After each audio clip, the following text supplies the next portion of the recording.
Socialism, to many people, is a very controversial term, frequently evoking the looming specter of the Cold War, bringing forth images of authoritarian bureaucracies micromanaging every breath you take, and even evoking a disgust response in many freedom-loving Americans. I want it to be known that when I say socialism, I am referring very broadly to the concept of bringing democracy to industry and the economy. Socialism, being a very broad term, can refer to many different kinds of economic and societal organization. I will describe a few of these in brief.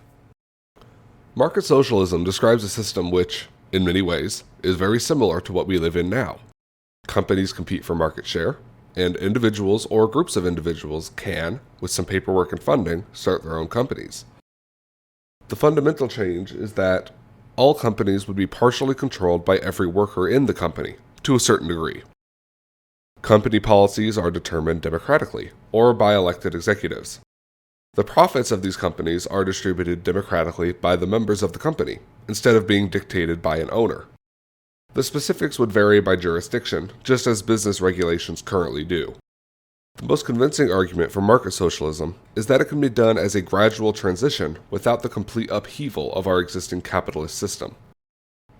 State socialism calls for state ownership of industry, acting as the agent of collective ownership, where an elected authority oversees industry and the economy. This varies widely in how it can manifest, just as a democracy can vary in the specifics of how it is run. What all of these state-managed forms of socialism have in common is that the free market is replaced with a system where the costs or distribution of any given product is determined by the state, using methods such as mathematical algorithms and input from relevant experts. The degree of state control can include any and all production, or apply only to large-scale industrial production, or even only to specific sectors of the economy, such as agriculture and food.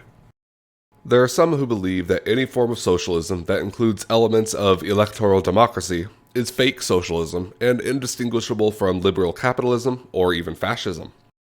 These people are silly and should be ignored. I will not elaborate further in this essay. Personally, while I advocate any kind of democratic control of industry, I am partial to a system which organizes management of the economy along occupational lines or areas of expertise.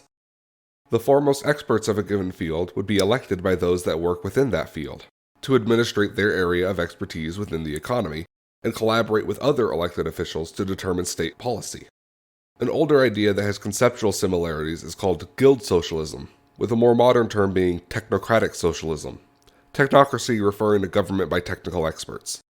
I won't go into too much detail here as this essay is approaching its end, but I intend to elaborate further in the future. I have described in very broad strokes only a few forms of socialism, due both to a desire to keep these essays brief and to not overwhelm those new to the concepts.